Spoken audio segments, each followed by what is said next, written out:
All right, and we're live. And I am here with one of the most hated men on the internet, Matt Forney. It's over. I can't believe it's over. Oh my God. And also Pastor Thomas joining us. I couldn't find anyone better for this event. Yep. And the title for tonight, in case you hadn't noticed, and I noticed the chat had noticed it, is End of an Era. And what I mean by that is this is the last Saturday night live stream for the foreseeable future. Now, I'm not done streaming. I'm not giving up the YouTube channel. I just have accepted a part-time job that is going to have me working weekends.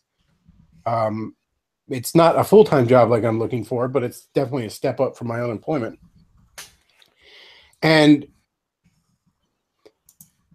I'm not even entirely sure what my schedule will be. I know there are certain weekend days I will have to work, and then every other days are what I sign up for, and I can sign up for weekdays and stuff.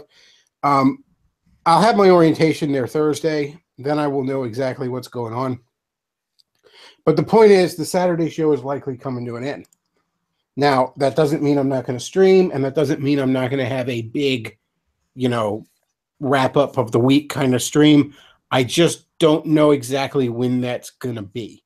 I don't know exactly what my schedule is going to look like.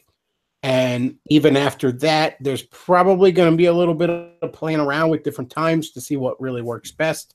I don't want to step on any friends of the show. Like I know Davis streams on Sunday night, for example. So yeah, there'll be a little bit of flux until we find a solid time for the big show of the week. But there will, we will end up doing a big show of the week. It's, just not 100% sure when. So just keep your eyes on this channel in the coming weeks and things will solidify. And again, I'm on the Twitter, I'm on the Gab, I'm on the Facebook, the Bechtloff, on all those places. I'll keep you posted there. But for now, this is the last Saturday night show for the foreseeable future, at least last regular one. All right, so moving on, we got a lot of topics I want to cover tonight. I want to talk about Vox Day's Alt Hero. I want to talk about Richard Spencer doing some counter signaling, which I thought that was forbidden. We might have to have a talk with old Dickie. Let's see. I want to talk about the NFL suicide.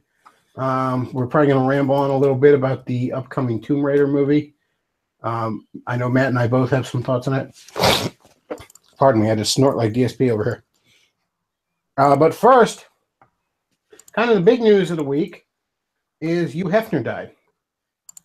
I believe it was announced Wednesday, but I think he had died a couple days earlier. I'm not sure exactly when. Not all that important. But I talked about this on the weekday streams quite a bit. But I know people, more people listen to the big show for the week than the little weekday streams. So I'll kind of go over it a bit.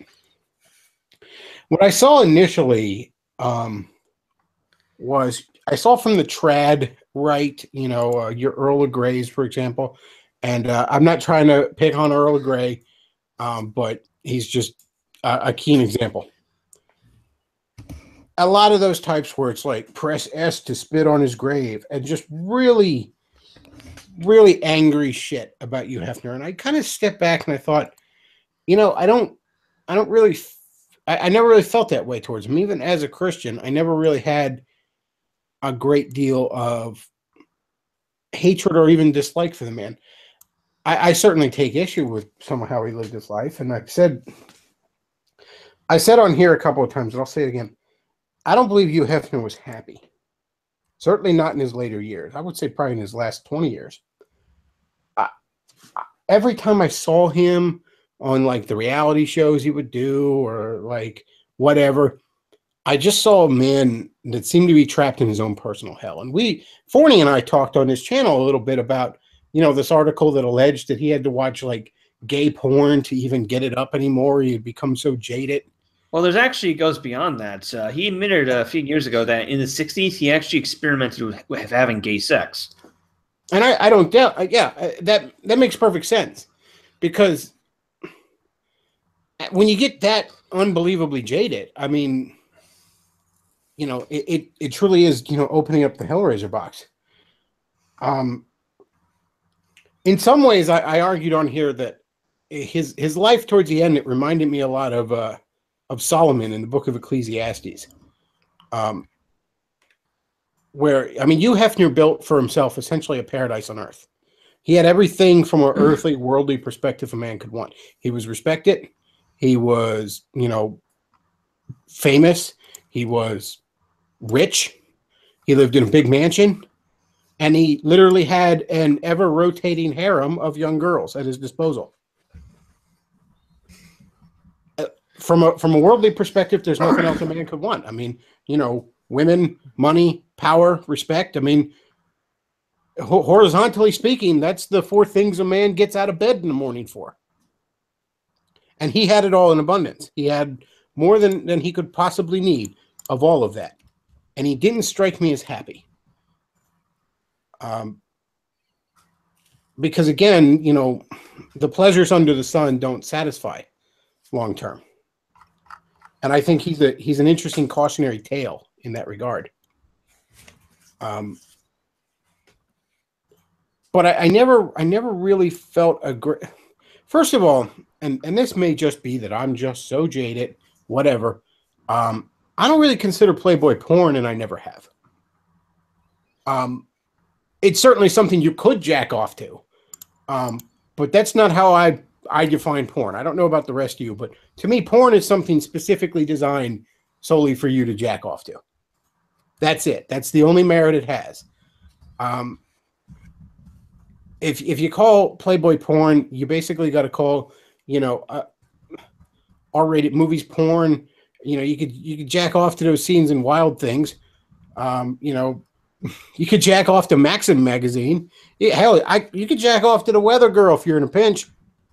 All right, your internet's down or something. The mere fact that you can jack off to something doesn't necessarily make it porn in my eyes. I don't think the really destructive aspect of Playboy was ever the nudes. I think more the lifestyle Playboy sold. In some ways, it was sort of a lifestyle porn. It was basically, you're going to be, follow this advice, and you're going to be James Bond minus getting shot at. Okay, you're going to be the sophisticated, cosmopolitan, Playboy, essentially. I would argue that's almost more destructive than the actual, I mean, hell, the nudes were almost artsy. I mean, for much of Playboy's existence, magazines like Penthouse and Hustler existed. Now, they were hardcore pornography, and Playboy never felt the need to compete with them in that arena because Playboy never really was porn. It was a quote-unquote lifestyle magazine. It was about selling you this quote-unquote sophisticated lifestyle, this fantasy of essentially being Hugh Hefner. Follow this advice, and you'll have a taste of that kind of life. In some regards, I mean, sections of the manosphere did the same thing. And hell, if you were to read an article from Playboy from probably the 90s and before, in today's batshit crazy feminist culture, it would probably sound pretty damn trad, relatively speaking. Yeah, articles from Playboy written in the 50s and 60s, they're written at a higher literacy level than like stuff you find on mainstream news websites and newspapers today. They use bigger words and they're more intelligent. Yeah, it's not, but it kind of shows where we've gone. That technically a smut magazine is more intelligent and geared at a higher grade level than the news that people consume these days. Like I never considered Playboy something I'd call rated X. I always considered it rated R. Yeah, it's adult and it's dirty and but I never considered it porn. So I never thought the smut peddler label was fair. Again, what I think he peddled was perhaps a bit more insidious than that. And that was just this, kind of Peter Pan, you're going to remain a young man. You're going to live like Quagmire, essentially. And that's an empty lifestyle. Giggity. Yeah. Now all that said, though, I never felt a great deal of anger towards him. I never felt a great deal of wrath towards him. I always felt more just pity. And I know that sounds, like some gamma male bullshit to say on face value, like, oh, but really, he clearly was not happy. So on that level, I felt bad for the guy. I don't think he ever found any real peace. And I certainly don't, believe he's found it in the next world. And just when I saw all the absolute, just first of all, Forney, you and I both are part of a little private men's group on Facebook. Yes. Bunch of ex kind of shitlords, manosphere types. And one guy brought up an interesting point where he's like, and he was discussing this article written by this dweeb little fucking male feminist about how Hugh Hefner was a creep and abused women. And he was like, you know what? If you'd never gotten your dick wet, I don't think you could have any grounds to criticize this man. And that's a bit of an overstatement, but there's a little bit of that to it. One thing that's always bugged me about some of the hyper trad guys out there, it's like, I feel like I'm just having some dorky, semi-autistic 19-year-old who's never kissed a girl try and tell me how the world works. And I'm sorry, I got to roll my eyes to that shit at a certain point.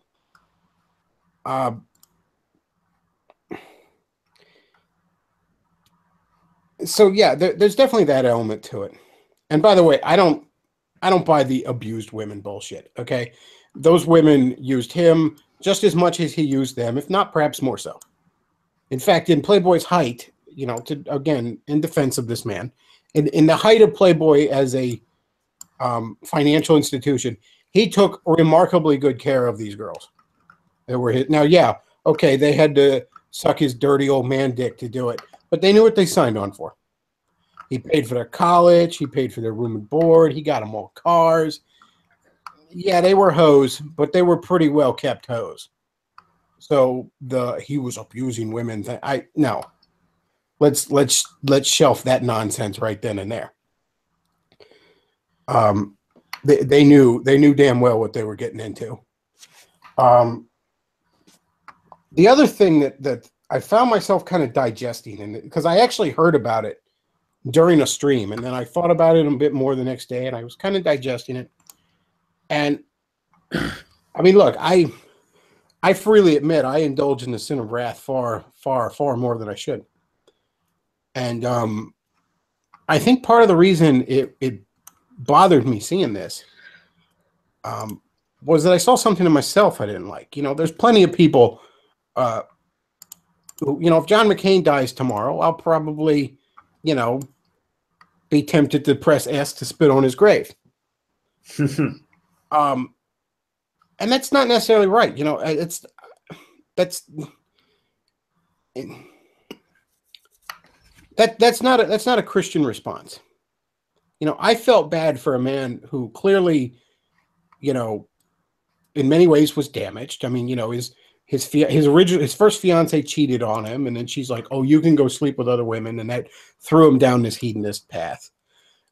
I don't have any room to throw stones because I've gone down that hedonist path myself. All right, and I probably would be a lot further gone down that path if I hadn't come to Christ. I spent my teen years and early 20s dating a rebellious little ex-Catholic schoolgirl. Okay, so yeah, I had my fun, and I could have easily gone much further down that path. And also, I always wondered especially when I was a young Christian, I always wondered with like a guy like Hefner and all, what real exposure to Christianity did a man like that ever have? Because I would tend to think that most of the exposure to Christianity Hugh Hefner ever saw came from a bunch of screaming, shrieking, moralizing busybodies who, in his eyes, were attempting to do nothing more than destroy his livelihood and ruin his fun for reasons they likely never truly explained to him. You know, I wonder if even a Billy Graham ever tried to reach out to that man and sit down and have a talk with him. You know, and I use him as an example because he's one of the most compassionate guys out there on the national stage the past several years. But I mean, part of me wonders that, you know, what kind of Christianity this man ever saw. And then part of me just feels bad. The guy, you know, and everyone's like, "Oh, don't feel bad for him. He was an evil smut peddler." I'm like, he was a hedonist. You know, I don't really believe there was ever a great deal of malice in the guy's heart about it. He was just a lost guy trying to find some meaning in this world, and he was looking down the wrong path. And I feel bad for him. I would hope that in his last conscious moments, maybe he reached out and tried to make peace with his maker. Kind of doubt it, though, and that's a shame.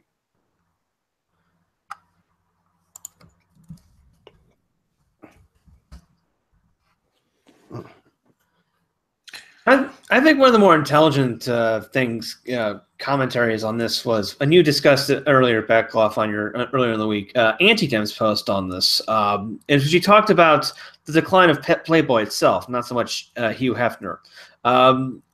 Most people blame Playboy's eventual demise. I mean, right now, last year, they actually had to sell the Playboy mansion because they couldn't afford to keep the upkeep anymore.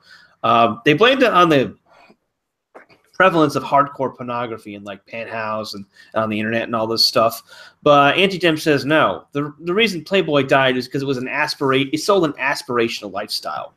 Now, you know, it's degenerate, obviously. You know, he's basically, as you put it, selling the homosexual lifestyle to heterosexual men. But at the same time, the Playboy lifestyle requires that you self-improve. It requires that you become a learned man. You read books. You make money. You learn to dress well. You get in shape. You have to cultivate yourself and be an interesting person. And only then do you get access to the kinds of women you would see naked in its pages. And therein lies the point. People who think that hardcore porn killed Playboy don't understand what Playboy ever was. Yeah, it wasn't just... It wasn't porn. It was selling you a lifestyle. It was, for better or worse, it was a lifestyle magazine. You know? Well, yes. I mean, I would disagree with that. I mean, I think, you know, it's not hardcore pornography, but I would say that it is porn. I think that's part of its purpose is why it did that. It can be softcore porn and these other things that you're speaking of. It can be selling more than one product at the same time, but it was selling pictures of women naked. I mean, that was one of the things why people bought it. And that is what it was known for as well. So, I mean, I do think that to say that it's not porn, it is not fair to what they were doing. I think Hefner would even say that, you know, if he was being honest. And again, you know, it certainly wasn't art, right? I mean, there's a difference between nudity and art and that kind of thing versus what Playboy was. That doesn't mean that it's hardcore, and doesn't mean that that was the only thing that it intended to do, I guess. But I mean, I think that porn is some type of image that it's one of its primary functions, if not the primary function, is to elicit a sexual response. Well, let me put it this way. Years ago, somebody got me for Christmas, and it was mostly a gag gift, but I actually appreciated it. A little hardcover book of a bunch of like redhead pictorials from Playboy. Now, these are obviously the hand-picked, most artsy ones. But in all the time I've owned that book, I've never really considered it porn. I just kind of considered it an art book. Yeah. And I mean, I've never jacked off to it in the years that I've owned it. I mean, I think that's a little bit anecdotal, though. I mean, again, that's your personal experience, and you can view it as more. But I mean, I think for the majority of people, they did view it that way. I mean, that is kind of how it was marketed. Well, I mean, is Maxim porn? I mean, perhaps. It's essentially the same thing, but rated PG-13 instead of rated R. I mean, there were extremely racy photo shoots in Maxim that, you know, you could very easily crank one out to. Well, it's not just a matter of that, though. I mean, that's the thing. It's not just a matter of, you know, what can you do? I mean, these are, you know, very adult pictures. And again, one of the primary purposes is to elicit a sexual response. You know, I mean, so like, you know, a better comparison would be like if somebody ends up, you know, naked in a TV show, right, or naked in a movie or something. That doesn't necessarily have to be pornography, because naked, nudity can represent other things. It can represent purity, it can represent vulnerability, that kind of thing. I don't think, though, that was in the intention of the photographer or the models or the director of those pictures, which sometimes is the photographer, in the photo shoots of Playboy. I don't think they were trying to elicit those other types of emotions, most of the time. Now, that doesn't mean that they couldn't have had the occasional artsy piece here or there when someone wanted to, but that wasn't the primary reason. They were there selling pictures of naked women. I don't see the point in romanticizing it. And again, I'm not saying that it can't be selling these other lifestyles too. I agree with that. But I think that is a form of softcore porn. It's just that, again, it's not as hardcore as say, other things. Again, I don't think what the point of a lot of those pictures was so much to be masturbatory material, although I'm sure it served that purpose. I think it was more, along with everything else in it, like this is the thing. These are the things you'll have if you achieve this lifestyle. It was to create a fantasy. I mean, that's the thing. It was to create a fantasy for the men who looked at it. You can be in this, nice location or nice car or whatever with this woman who looks this way, who's dressed or undressed in this way. I mean, it was about creating a fantasy, which, again, and a core aspect of that fantasy, though, is sexual. And so I think that's what makes it porn. It is this sexual fantasy. It's just a little bit more of a sophisticated sexual fantasy than, say, Penthouse or what you find on the internet nowadays. Well, as I said, I think whether or not you even call it porn, I don't think that aspect of it, regardless of what you call it, was even the most insidious thing that Playboy peddled. I would argue the overall lifestyle that it peddled was really the more destructive thing. I mean, if you just wanted straight up pornography in those days, you could still get it. I mean, there were porno tapes being made back then, blue films, etc. They were far more difficult to get a hold of than pornography is today, obviously. But if you wanted that stuff, you could get it. If Playboy wanted to traffic in that sort of material, they could have easily done so. They chose not to for a reason. Yeah, I agree. And again, I'm not saying that they were the most hardcore they could be. That's not what I'm saying here. I'm just saying that to say that, it's not porn, I don't think is an accurate statement. That's where I disagree. I do think that it is porn because, again, for my definition of porn is that, it is any image or series of images where a primary part of that is to elicit a sexual response. If not the primary, or I guess the primary aspect of that, which I do think is what Playboy wanted to do, along with, creating this fantasy of being the suave James Bond, rich man surrounded by beautiful women kind of thing. That fantasy, that's what they were selling. But again, a core part of that was the naked women. That was part of the fantasy. And again, maybe not for you guys, but for a lot of men, yeah. Well, I think the problem is that we're just defining pornography differently. I mean, I don't know how Bechtloff defines it, but I define it as something where it's similar to your definition, but I would modify it, Pastor Tom, to say basically if the image or whatever is being proffered has no artistic value whatsoever, if it is entirely solely to, get off. And I don't think Playboy would fall into that metric because a lot of the work stands on its own merit, at least the earlier stuff, Who knows where the magazine went in its later years? Yeah, that's basically how I define it. In other words, to say it more crudely, something that exists solely to be jacked off to is porn. Yeah, something merely that can be jacked off. I mean, like a love scene in a movie, even if there's no nudity, exists to, get you. To sort of elicit that response in you in the same way an action scene, if it's done well, elicits, the adrenaline response of a fight. But that's part of the storytelling. That's part of experiencing the story. It doesn't make it porn. Yeah, there's differing levels here. There's Playboy, 1950s Playboy is not on the same level as, say, a video of Mexican sugar dancing. Well, no, but I've never said that. I mean, that's the thing. Again, I've though, never said that these are on the same level. I'm just saying that I think there's a difference between what you see in Playboy versus a love scene in a movie. I think those are two entirely different things. Well, a lot of the times, a lot of the love scenes in the movies, you're not actually, again, not every movie. There are some movies, obviously, but in most movies, you're not actually seeing people having actual sex. It is supposed to simulate it. It is supposed to, show it, but it's not actually happening. And people understand that it's not happening. Well, to the best of my knowledge, Playboy has never had any actual sex going on in its pictorials.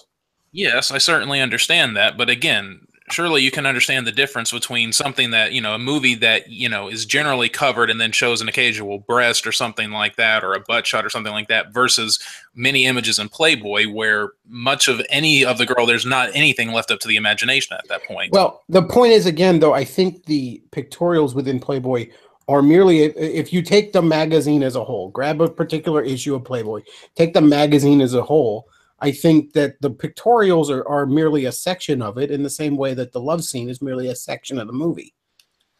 It's merely a piece of a greater whole. It's meant to be. Again, and I don't want to get too bogged down in it because we're just kind of arguing over exactly how we define it. But I really think the more insidious things are, here's some pompous article written by some liberal twit to make you feel smarter than you are. Here's just, again, this lifestyle that it's selling. I think that is more insidious merely than here's a naked girl for you to look at and jack off to.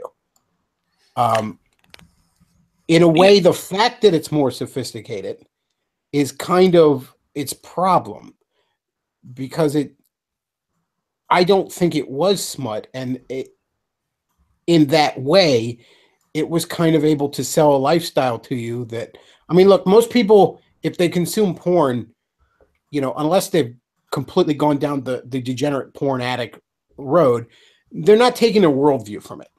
You know what I mean? It's just something that they do once in a while that they probably wish they didn't. Maybe they resort to because they don't have someone in their life or whatever. But most people aren't taking a worldview from it. In other words, I argue that Playboy has much more artistic merit, but the artistic merit about it is, interestingly enough, what made it more dangerous. I mean, that I agree with. I like I said, to say that it's my disagreement has just been on the issue of, is it porn? I do think that it's porn. Again, softcore, fine. Is it only porn? No. Are there other things to it? Sure. I think it is possible for porn to have artistic qualities about it, and yet it still be porn. But I mean, again, that's where we can disagree. That's our disagreement there, because I tend to define porn as something that is only that thing. But getting back to it, I don't think the vitriol directed at him was all that called for, and I think really what Christians should be pointing out here is that there is a cautionary tale here. There is, I mean, you witnessed, you witnessed parts of the book of Ecclesiastes play out in modern times for us. A man who gathered up every pleasure he could under the sun. And I'm sorry, when you looked into his eyes in the last few years, didn't seem all that happy about it. There's one instance in particular. Now, I know he did that reality show sort of with, like, in the 2000s, there was that reality show with his 3 main girlfriends. And I also saw at one point an MTV Cribs episode that went through the Playboy Mansion, which is an impressive piece of architecture. I hope that's preserved as some sort of luxury hotel or something, because that's an amazing piece of architecture. But it was one point, it was one of Hefner's birthday parties, and everybody's bringing him these gifts, and every one of the gifts he just was like, it's nice, throw it in a pile. Like, it meant nothing to him. Like, he's like, oh, great, lovely, whatever. Somebody had presented him like these 2 swans or something like that. These 2 like precious animals or something that were going to live in the huge backyard of that mansion had, like, almost a mini zoo about it. There were bird preserves and stuff like that. And there was like, here's these 2 endangered birds or something that were handed. I don't know, but it was just like, they might've been peacocks or something, but he was just like, yeah, that's nice, whatever. You know, that right there is a cautionary tale that virtually every real Christian needs to point out to people. This is a man who, again, from a worldly perspective, had anything you could think you wanted. I'm sort of reminded of that. I believe it was a Twilight Zone episode originally, but I've heard preachers retell this too, where the guy dies and he's in what seems like paradise, and after a while he's just so bored with it all. He's like, I'd rather be in hell. And his butler looks at him and goes, "My dear boy, where did you think you were?"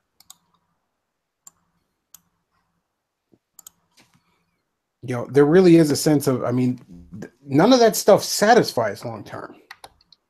And again, we just witnessed the life story of a man who did seemingly have it all, and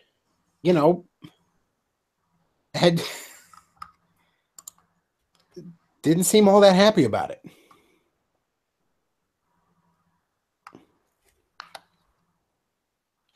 Well, at the end of the day, what I think we all agree on is that what Playboy was selling was a fantasy, and it was just that, it was a fantasy. The reality is a lot different. Everyone can look at the fantasy and, really think that's what I want. The life would be so great. And Hefner, for him, it was a reality, and it wasn't as great as everybody thought it was. And that's why it's always a fantasy. It's something in your mind. It's something that, because the reality of that is just, it's never going to be the same. It's never going to satisfy in that way.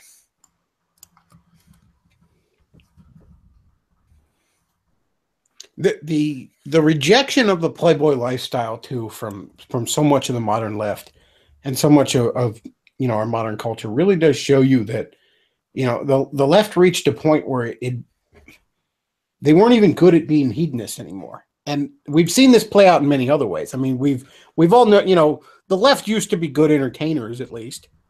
They could tell a funny joke, as it were. And, we've witnessed in the last several years the ability to even, make people laugh completely evaporate from these people. They've become bad at even the hedonism that they pushed.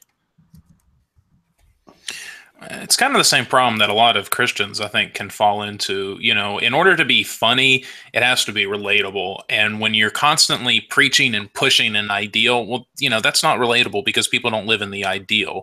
And so in order to be funny, you can't be living in the ideal. And so much of the left, they want to have their ideal world, just like some people on the Christian right who want to have their ideal world. And that just, you always end up being preachy rather than funny because you're no longer relatable. That's a good reason, too, why Christians tend to be pretty bad at making things like movies or just art and entertainment in general. They don't, I remember that one Christian movie I reviewed on my blog years ago. It was one of the ones that the Fireproof people did. It was the one with the cops. I can't remember the name. Courageous. Yes. And, that movie literally ends on an altar call. And it's so sloppy and just heavy-handed about everything throughout the whole thing. And it felt like you were watching a commercial for a church or something. It never felt like a movie at any point, Yeah, there's a time to preach and then there's a time to entertain, and then sometimes you can do a little bit of both. But most of the time in most of those movies, just like what we see in most of the, the SJW stuff nowadays, is that all they want to do is preach, preach, preach. They're not about entertaining anymore, and that's why no one wants to do that. Same thing with the NFL stuff. Look, I don't, no one wants to watch the NFL to be told about their white privilege. They want to watch the NFL to watch their team win, to root for their team, to feel like they're a part of something bigger than themselves, to be entertained. So, get the politics out of it. That's their whole mindset. Well, we will be talking about the NFL here in a second, but the other thing I wanted to talk about... The National Faggot League. The other thing I wanted to talk about real quick on Hef is, again, I looked at all the vitriol. I didn't think it was all that called for. And I really... I saw things about it, there were things about myself I saw in that kind of vitriol, and it was where, okay, I got to step back and... when I sit here and say, a Christian shouldn't be taking pleasure in the death of someone who's lost. understand that I'm preaching to myself as much as I'm preaching to you. Because trust me, there are many people out there who I would take pleasure in their untimely demise. And like I said, that's not how we Christians should be. You know, I mean, there are times in this world to even kill. You know, there may literally come days where you got to throw communists out of helicopters, but you're really not supposed to enjoy it.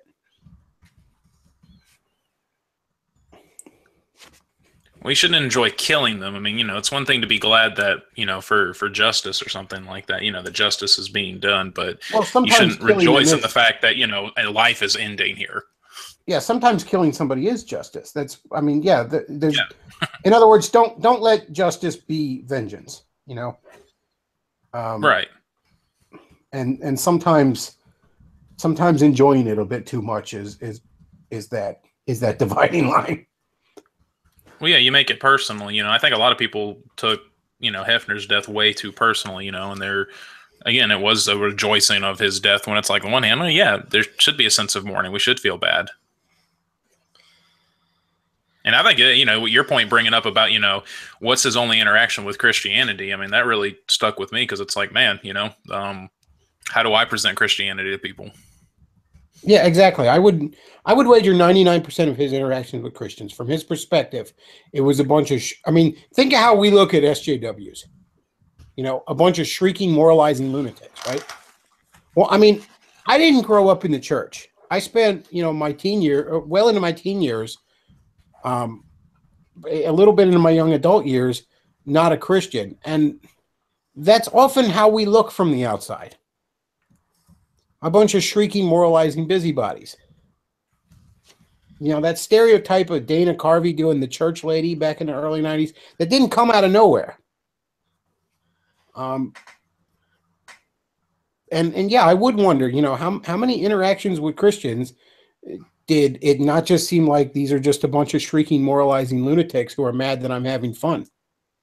Not a lot of grace in that. You know, and to be honest with you, some of these guys who were all like press S to spit on his grave, I kind of suspect they're more just a little bit jealous.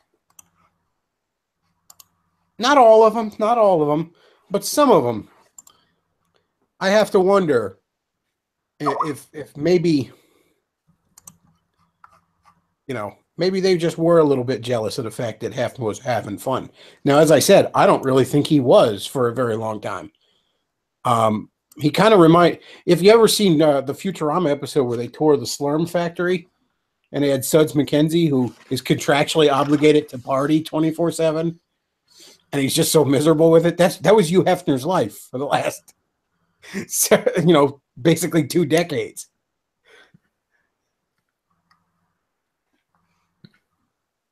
I mean, nobody wants to spend their whole life in a fucking bathrobe. All right, it's no kind of dignified existence.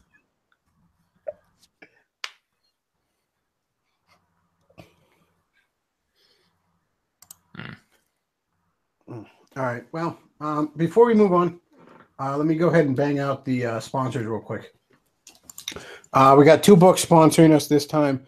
Veritas Morte, and I may be pronouncing that wrong. I'm always bad with those kind of words. But it's a little space opera book. You know, young prince of a space empire goes out on a military mission, and it goes south, and he ends up trying to figure out who tried to assassinate him. And good book there. You know, good space opera reading. And also another book, Ravendale. It's the story of a futuristic city in the clouds where everyone can fly, and no one knows why or how that came about, and because no one cares. And one girl tries to set out to figure out what the origins of this paradise are. Both of those, you can see the links down below. And also the link down below to the tip jar, where you can, you know, send me some shekels. If you appreciate the show, if you like what I do, you know, toss me some shekels there, Goy.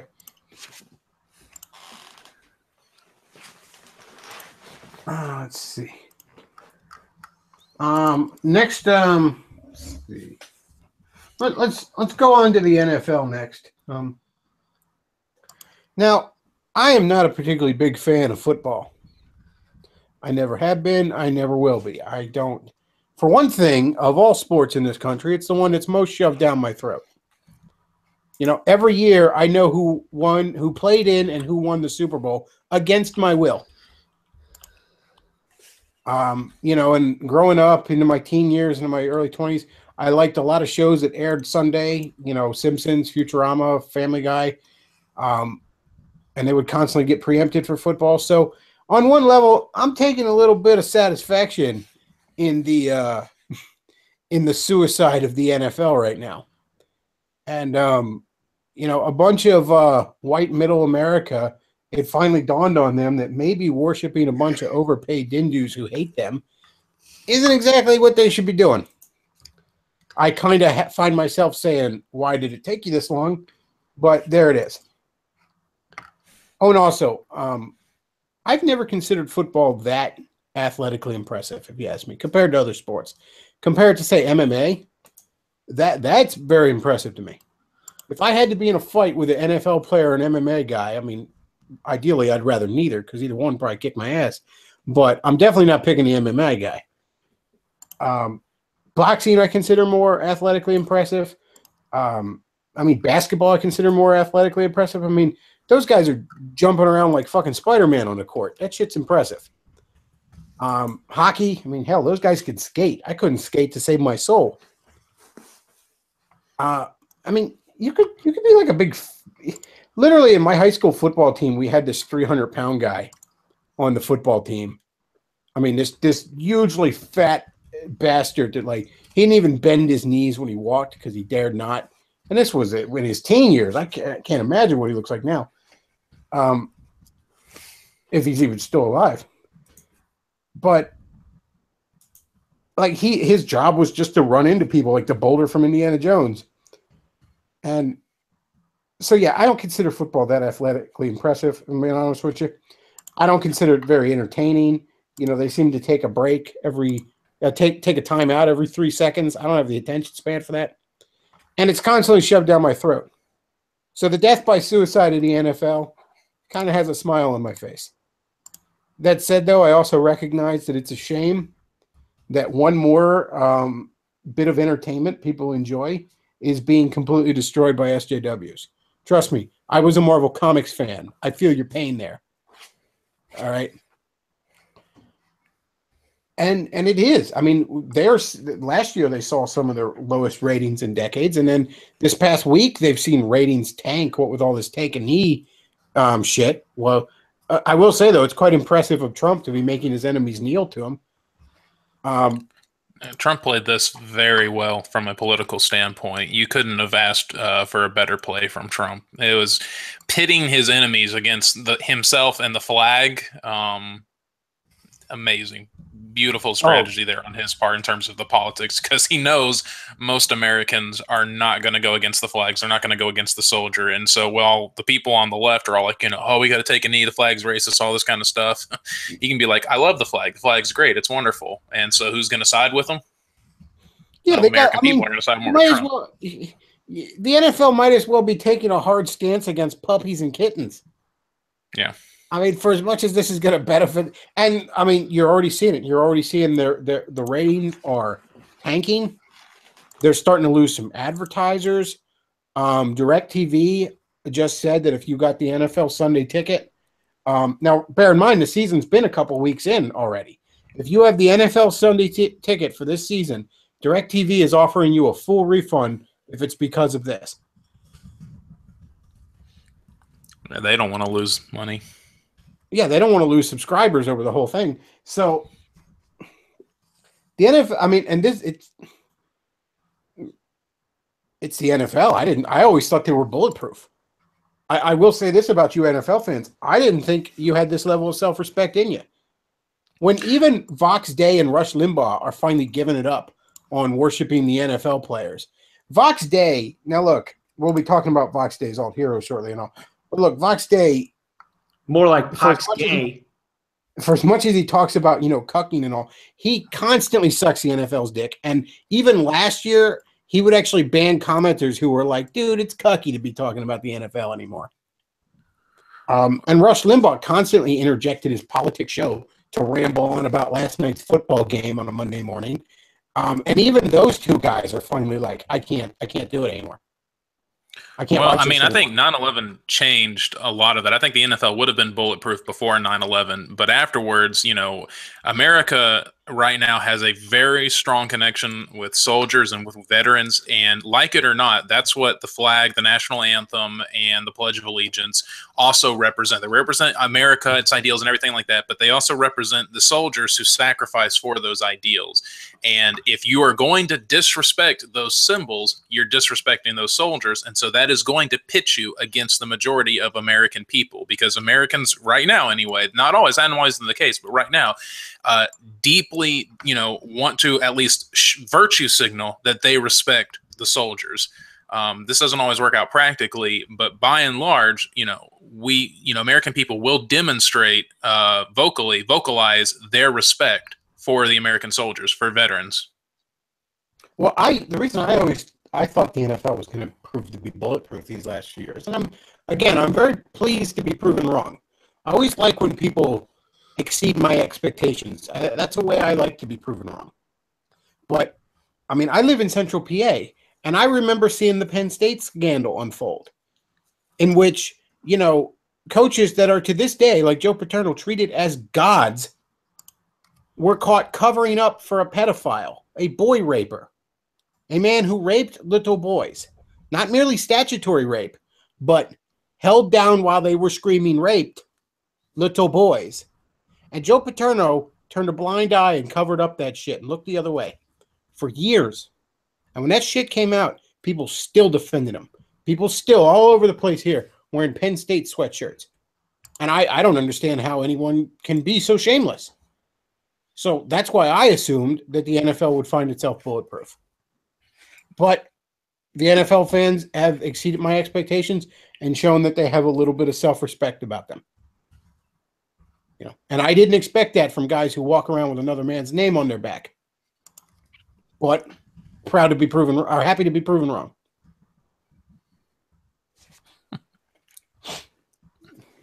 The NFL really only gave one good thing to this world, and that's Super Bowl parties. I don't give a fuck about football. It's my least favorite sport. But, you know, I'm always down for a good excuse to eat hors d'oeuvres. Oh, yeah. Maybe you NFL idiots can actually watch a real sport like hockey or Gaelic hurling or something. Basketball. Basketball too, I guess. I would love it if everyone just turned their attention to the NHL.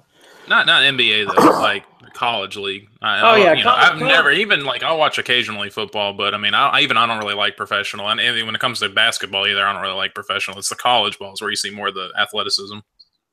Oh yeah, college ball is pretty good. You know, the other thing, and I think this is why everyone gets chapped. I mean, look, if you're a football player in the NFL, you have now. Yes, you worked very hard for that. You know, you trained, you practice, all that good stuff. I'm not trying to take that away from you.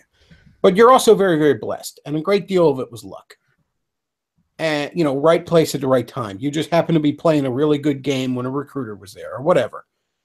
You know, you're in a position where a lot of guys would kill to be in. You're a millionaire, you're famous, everyone kisses your ass, and all to play essentially a child's game. And you want to act like you're oppressed? I mean, you talk about spoiled fucking brat. Yep. And yes, somebody who's working 60 hours a week, and this is something he does to entertain himself, he doesn't want to hear about how you're oppressed.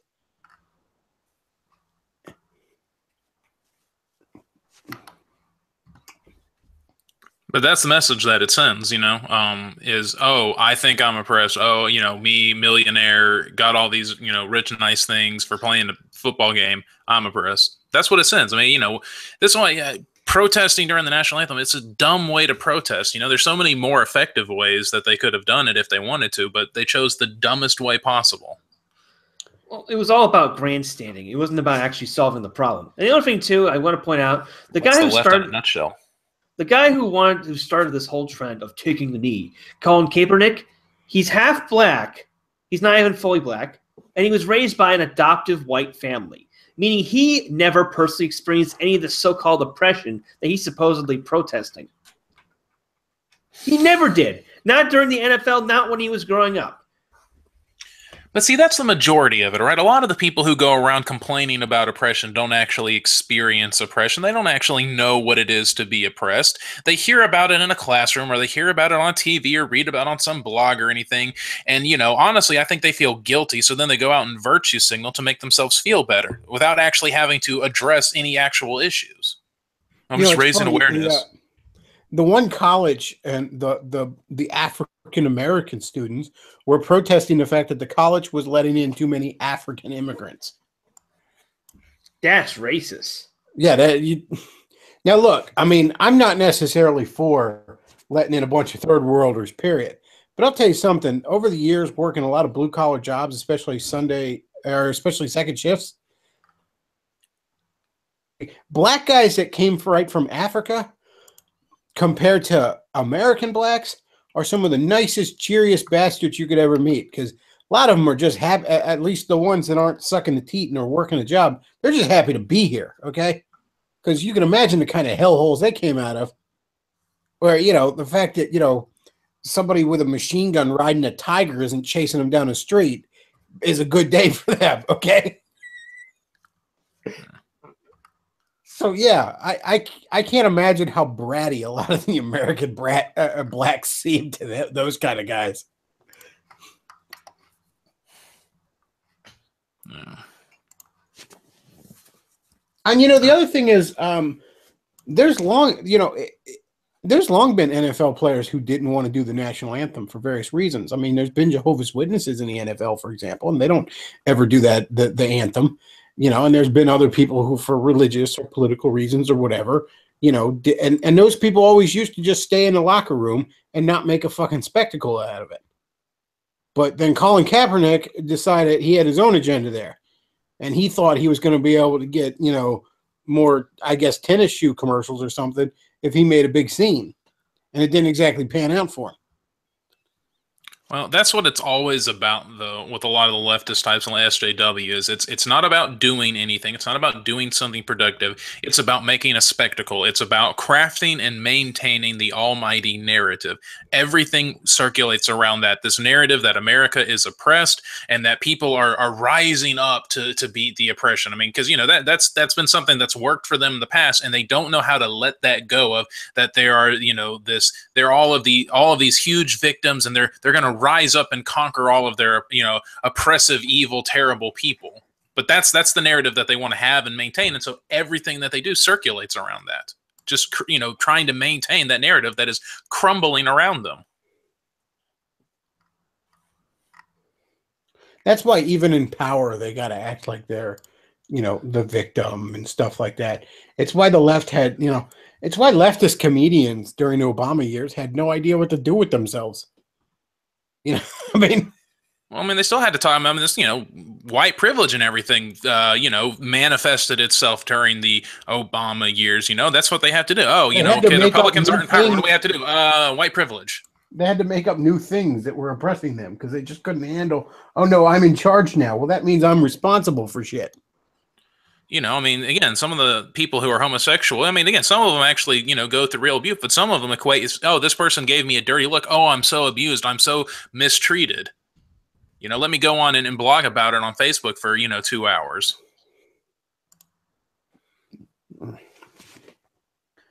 Well, I'm genuinely enjoying the death by suicide of the NFL. Maybe it's not going to be shoved down my throat for forever now. So yeah, as far as I'm concerned, good. A bunch of spoiled brats. A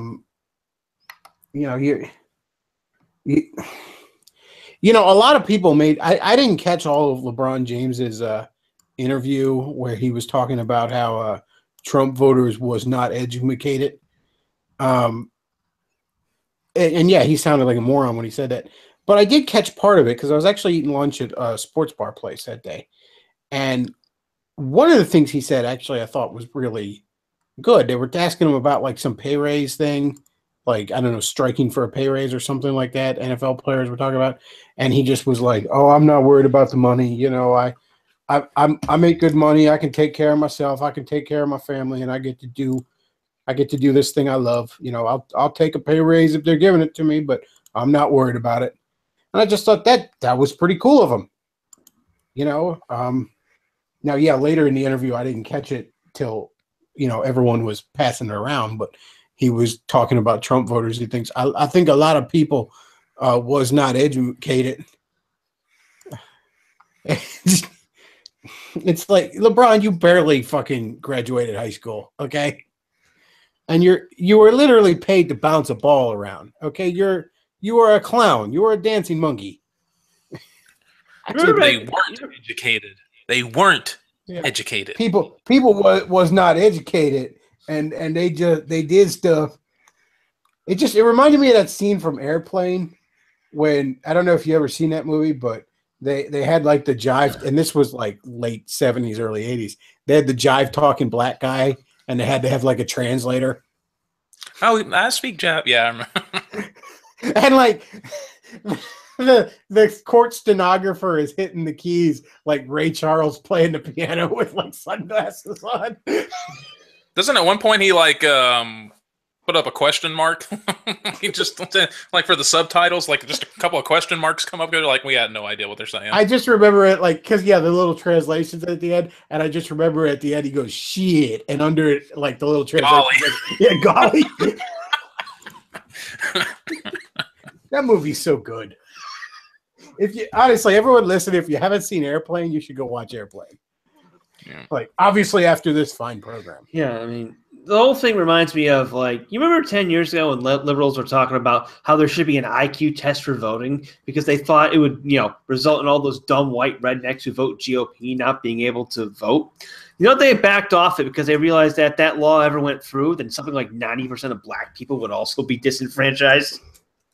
Oh, yeah, dude, an IQ test for voting would turn a whole bunch of it might turn a few places blue, but it's going to turn a whole bunch of other places red. Oh, I love it. IQ testing isn't racist, but voter ID laws, that's racist. Well, someone actually pointed out in the German election on Sunday, even Angela Merkel, when she went to vote, she had to show her ID. She couldn't be all like, you know who I am? I'm the fucking chancellor. It's like, no, she had to show her ID. The Germans have voter ID. Why can't we have voter ID? Because that'd be racist, yo. And think of how, whenever I hear leftists say that, it's racist. I'm like, you are literally saying black people are too stupid to get an ID, which is something you actually basically completely need to be a functional adult. And I'm the one that's racist. I mean, I think you can go down to the DMV. Like, you don't have to have a driver's license. You can just go down to the DMV and get like an ID. I think for what, $5 or something. Well, here in PA, I don't know if it passed or not, but there was supposed to, I know, I'm pretty sure it didn't, but there was a voter ID law that was going to pass. And it literally said in it that the normal fee to get an ID, to get like a state ID instead of a driver's license, would be waived for everyone in the next like 5 years, the first time they got it. Yeah. It's the dumbest thing imaginable, but see, if people had IDs, well, then, you know, you couldn't double dip in certain states. Yeah, I mean, you know, trust me, the Democrats owe a lot of their electoral victories to the fictional and the dead demographics. Well, and to people who are here but shouldn't vote. Hillary was a big hit in the cemeteries. Oh, yeah. She was literally knocking them dead. Well, they were dying to see her as president. Well, she is a ghoul, so that does fit. Gosh, when did this turn into the dad's hour? I need a rim shot there. But I'm... All right, so rambling on about the NFL. Let's talk about Alt Hero a little bit. This is Vox Day's initiative. Basically, he's planning on putting out some superhero comic books, which with more of an alt-right kind of bent. The one that I keep seeing is like this some chick that's like Confederate flag themed. It's kind of a cool costume design, actually. Now, initially, I kind of found it a bit cringy because I was like, you know, I don't necessarily want, you know, preachy, hyper political comics, even if they agree with me. You know, I just primarily want good old fashioned superhero storytelling. Now, some of what I saw from it kind of makes me think that there is a lot more competent storytelling going on in it than I originally thought. But what really, really made me happy was the way that it absolutely fucking triggered leftists. Guys like Movie Bob freaked the fuck out about it. Mark Waid was bitching about it, inadvertently advertising it to where I guess it was like a Kickstarter or something. There was some sort of crowdfunding thing they were using. And I mean, they met their goal in like 4 hours. This is going to be the gayest thing ever. Yeah, I don't have a great deal of hope for it. There's a little bit I saw of it that seemed kind of interesting. Like there's some basic stuff like, and Marvel banned smoking in its comic books probably close to 10, 15 years ago, but it's come to light again because Disney has now announced that none of the Marvel movies will have smoking in it.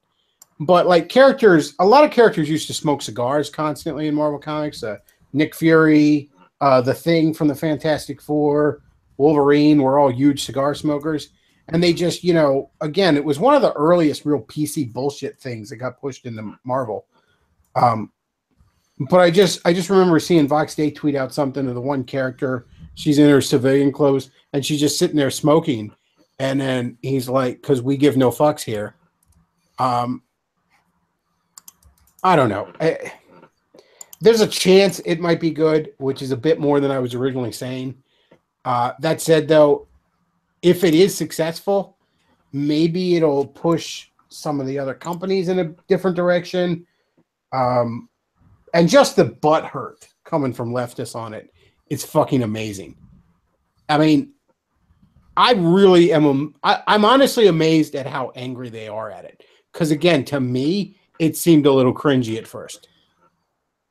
I'm amazed they're not just ignoring it. Because they're not laughing at it. They are pissed. And they look a little frightened about it.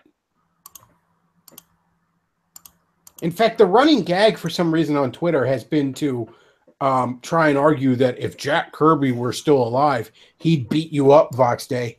Look, first of all, I have a great deal of respect for Jack Kirby. But that motherfucker was a little manlet, all right? Also, I guarantee you Jack Kirby would be the most right-wing motherfucker in the modern comic book world right now if he were still alive. Because, yeah, you know, what would have counted as a liberal back in the 50s and 60s sure as hell doesn't count as it now. Hell, what counted as a liberal 10 years ago doesn't count as it now.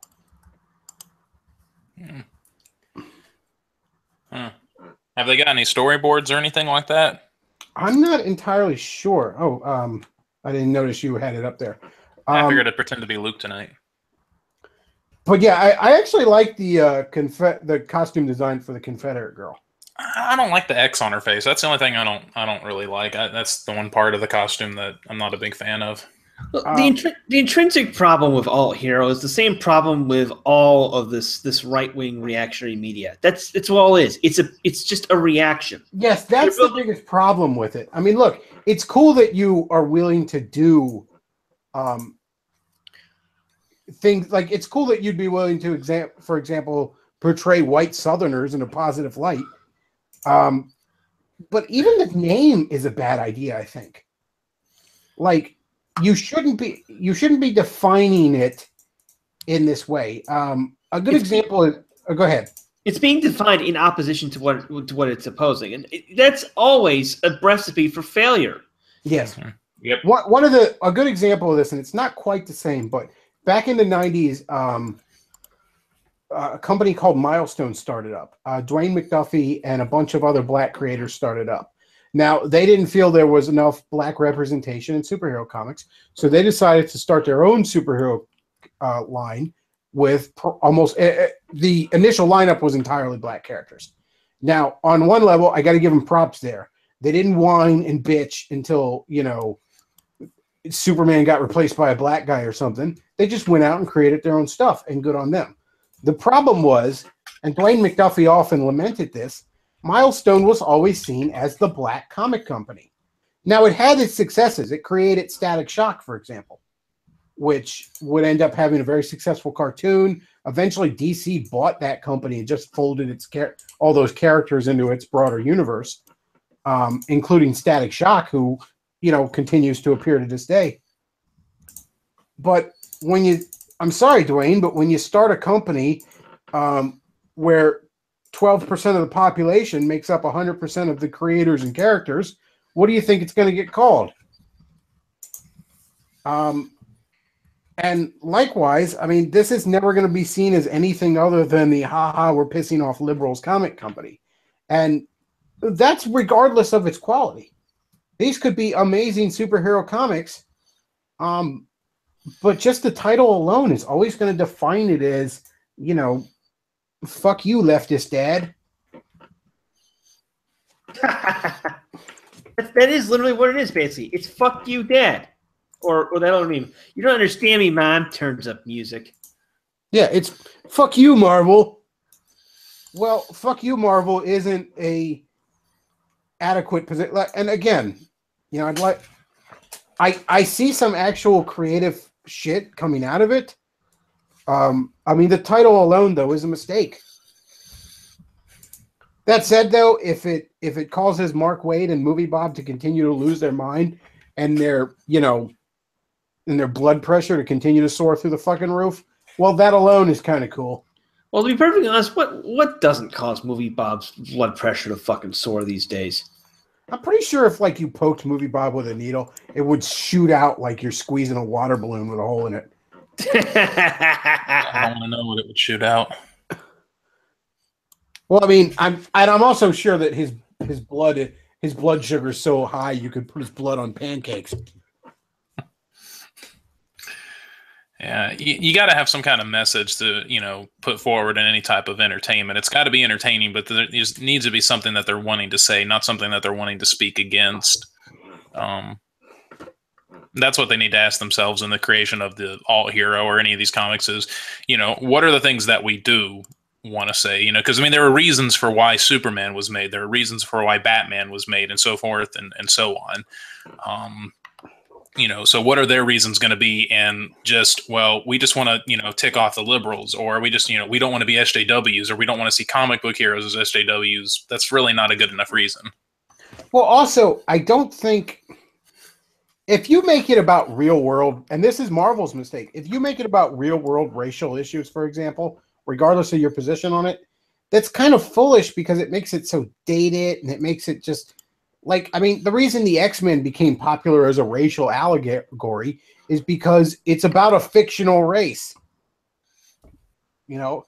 Well, I mean, it's timeless. They're a group of people who are not accepted by society. That can be anybody at any time who's not accepted by society. Yes, exactly. It becomes a story just about the concepts of prejudice and identity politics rather than being a story about a specific instance of that playing out. It's something that, you know, people that can be related to universally. Yeah. Right. And you know, that's another reason I kind of fear, you know, best case scenario, a lot of this alt hero shit will come across as very dated. But again, you know, I'd love to be proven wrong. I mean, if nothing else, I think I would hope that alt hero is a working title for the crowdfunding thing. Like, don't just change the title, you know. I mean, it's published under Calista House or whatever, however you say that. Scalia House. Yeah, just call it that comics or something like that. You know? Call it Cut Comics. You know. I mean, yeah, don't call it. It could be CC. Might as well compete with DC. You might as well call it like "fuck you, Marvel Comics" or something, you know. Alt Comics.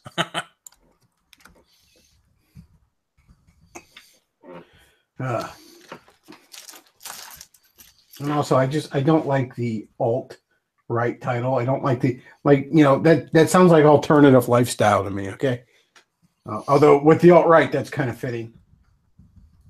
Let's see. All right, so the other thing I want to talk about, a little bit of good old-fashioned counter signaling from Richard Spencer. Richard Spencer. He had. I thought it was an article because I didn't bother to really look at it, if I'm being honest with you, because life's too short. But it was, I guess, a podcast about Christianity is for cucks. And look, there's a lot of cucks in conservative Christianity. I mean, for one thing, I mean, the Pope is a Marxist, probably a pedophile, but I mean, even in Protestants, I mean, Russell Moore is going to throw his back out trying to virtue signal so hard, okay? John Stonestreet is, I mean, guys like that, or Eric Metaxas, I mean, yeah, there's a lot of cuckiness among, and look, I think it's a very, very Christian position for me to say this basic statement, that race matters and it's not all that matters. And that to take pride in your racial heritage and to wish to see your racial background continue to exist and thrive, that there's nothing inherently sinful about that. I'm proud of the history of white people. I think we've, maybe not so much right now, but we've accomplished a great deal of great things. And I would like to see white people to continue to exist in the many, many years going forward. Nothing about that means I hate this or that other group. There's nothing wrong with that. And then there's nothing unchristian about it either. I mean, even the verses in the Bible that say, racial differences shouldn't matter in the church. Well, inherent in that statement is that they matter outside the church. I mean, and that didn't need to be spelled out in the Bible because no one really questioned it back then. They didn't question that fundamental part of human nature. Well, I mean, my position on this is that racial issues can matter, but they're ultimately something to be overcome, because for the Christian, you have something that is deeper that unites you rather than your ethnicity, which is your, worship of Jesus Christ, your unity with Christ. That transcends the racial issues and helps you to overcome them. So that way, the person who is black or white, well, if they are both Christian, they share that in common, just like, to put it in Bible times, the person who's both Jew and the person who's Greek, they can overcome their ethnic issues. Why? Because they're both following Christ. So I mean that's the Christian perspective in that sense, is that racial issues matter, but they're ultimately something to be overcome as you follow Christ. I don't necessarily even view it as something to be overcome. I mean, look, you're not like I'm an American, and that matters. But that difference, I have an identity as a Christian that transcends that, where I have something in common with, let's say, a Chinese Christian that I don't have with a non-saved American. But at the same time, that is my nationality. It is the nation I was born into. It is, it is the only country I've ever known, and it is a part of my identity.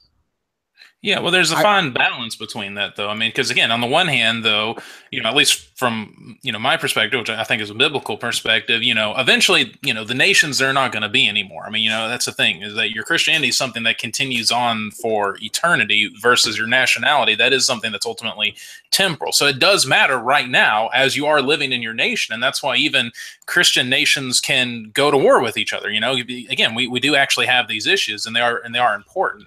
But eventually, we long for the day to when the issues that we have right now are no longer valid.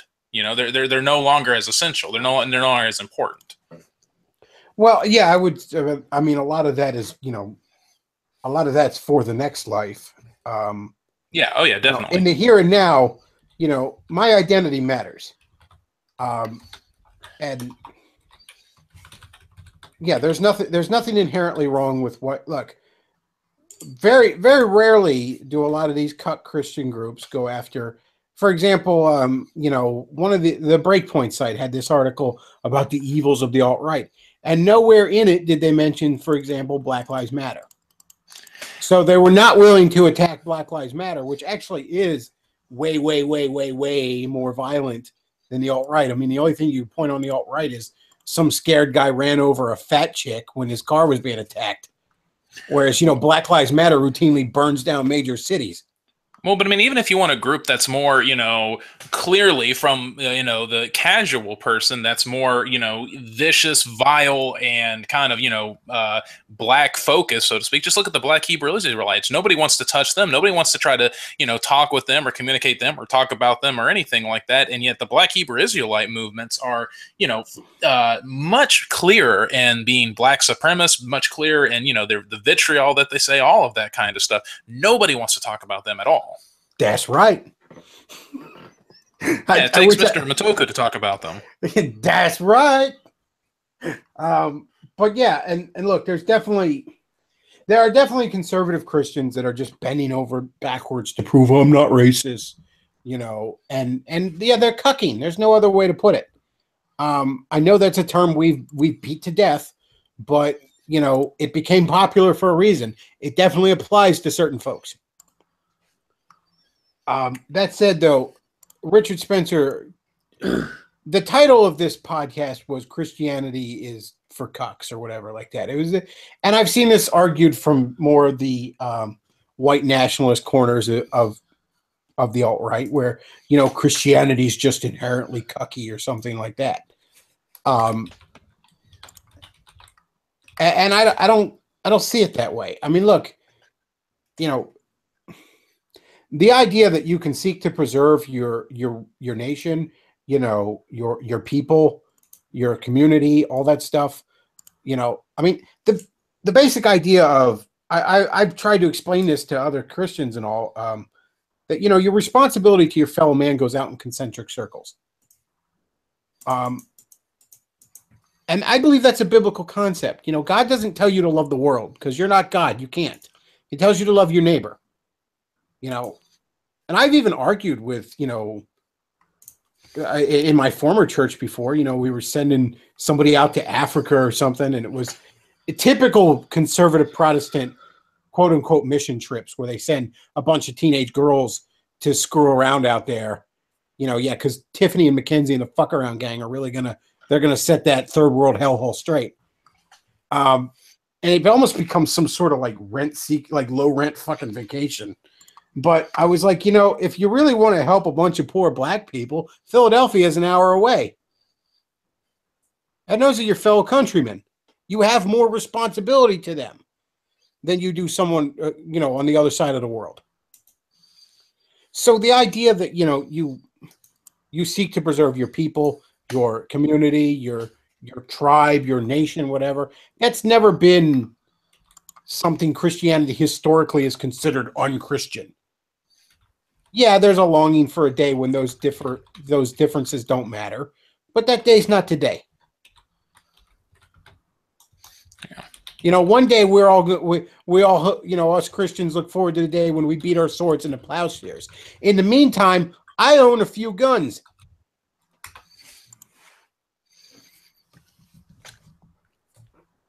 Yeah, I don't know. I mean, is it mainly on the race issue that Spencer was talking about Christianity being for cucks? I mean, did he make any other points?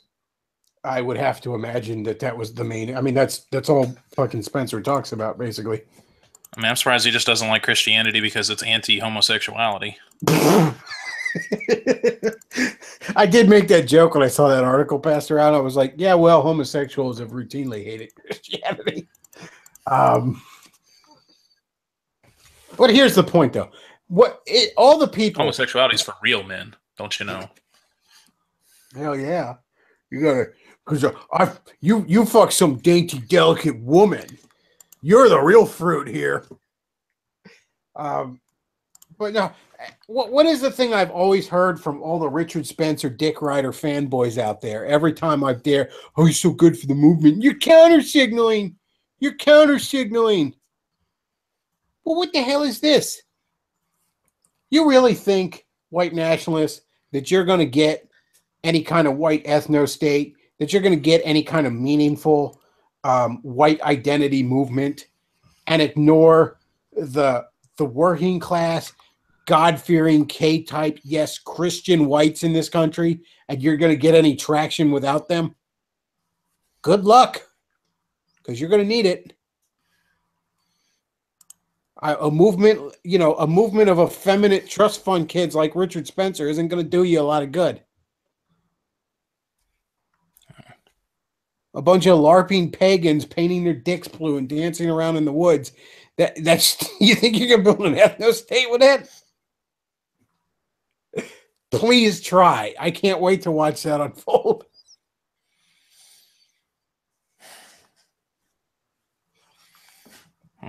Well, Spencer's a friggin' neo-pagan, and they're the ones who are always starting this shit. It always amuses me how the Odinists in the alt-right are talking about how their religion worships strength and blah blah blah, and your God was nailed to a cross. My God carries a hammer around. Yet when they get on this topic, they sound like the whiniest little bitches. Like, you Christians oppressed us for 2,000 years. You stole our history. You stole our culture. We was Vikings and shit. We was Vikings. I'm fucking done with neo-pagans. I'm done with them. They are the whiniest pieces of shit I have ever encountered in this movement. I cannot stand them. Because that's all they want to do. They want to start fights and whine about how they were oppressed. And I hate to say, your religion, guys, neo-pagans, own this, it's never going to catch on. You're LARPers. You're fucking LARPers. And you know what? I'm not even a good Christian. I haven't gone to church in months. I routinely violate every sacrament, both Christian and specifically Catholic. And even I'm done hearing about the glories of Odinism and the glories of neo-paganism and how Jesus was a Jew on a stick. Yeah. Well, can I go off on a small rant for a second, Chris? Okay, sure. Go ahead. Yeah. I just put up a picture here. That's the Jesus I worship. Okay, yeah, Jesus was nailed to a cross. He didn't stay on the cross. He died, then he rose, and guess what? He's coming back, and he's coming back like that. Oh, your God has a hammer? My God has a sword coming out of his mouth that levels mountains. You want to talk about strength? That is the God that I worship there, the rider on the white horse. So much more than just, the Jew on a stick like you guys want to say. All right, rant over. Yeah, I don't have really much to add to that. I don't know. And why is it Odinism? Why not like the Celtic mythology? The Celtic mythology is very rich and beautiful. Because a lot of these Odinists are they wish they were like German or Nordic. Okay, see, the Celtic gods are those filthy, dirty Irishmen who like breathe too much and eat shit. And the Greco-Roman gods, well, those are just like filthy meds, they're not like our good, the Odinists think that by worshiping Odin in their little gay drum circles, that they will somehow magically become Nordic and be part of the master race. The master race. And the other thing too, there's conspicuously a lack of documentation on how the Vikings actually worshipped their gods because they didn't like writing shit down because they were illiterate. So it allows people, Odinism, more so than the Greco-Roman gods or the Celtic gods, to just sort of make things up as they go along. You can project anything you want onto the belief system of the Nords. There's actually left-wing Odinists out there who claim that racism will preclude you from getting into Valhalla. So come up with some bullshit about how Christianity is cucked and how your religion inherently worships strength, okay? The majority of pagans out there are leftists who would probably stab you in the throat if they knew what your politics were. I don't know what you're talking about a lack of lack of documentation. I mean, there's been like over 700 issues of Thor comics. I mean, what more can you need? And a couple of movies. Yeah, there's been like 3 movies now. I mean, what more do you want, Matt?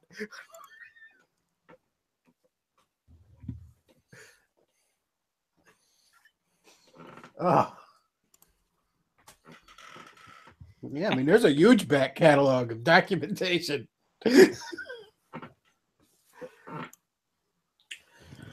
Oh.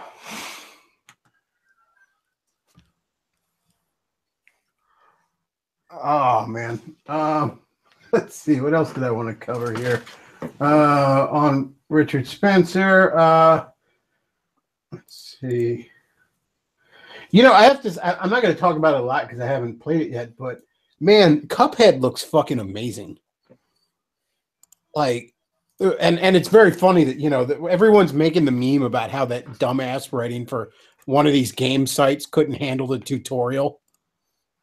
Like, there's a part in there where you have to jump and then dash, and this person just couldn't fucking figure it out because the people writing for these game sites don't know how to play games. But Cuphead looks great, man. I am really amazed, like, looking at the art style of it. And I mean, I'm not a programmer or a game designer, so I don't know what goes into this. But still, that I'm looking at something that, like, looks like a classic Golden Age cartoon, and it's completely interactive. It really does blow me away. The overall art style of it and all looks just fantastic. I'm actually thinking of getting a Steam account just for it. I normally I don't I don't want to turn into one of those PC mustard race douchebags, but I sure as hell don't want an Xbox One either. So I think those are the only two options to play it. Yeah, maybe it'll come to the Switch eventually. Anyway, hey, I got to head out actually, but hey, enjoyed being on. So farewell to the Saturday night stream. So yeah, you're always welcome on this channel, Tom. Thanks for being on. Good talking to you, Chris. Good talking to you, Matt. So, all right, see y'all. All right. So yeah, I kind of want to check out Cuphead, and I actually do think I'm going to get a Steam account just to get it. I mean, this laptop can't handle a lot of games, but I'm pretty sure it can handle Cuphead.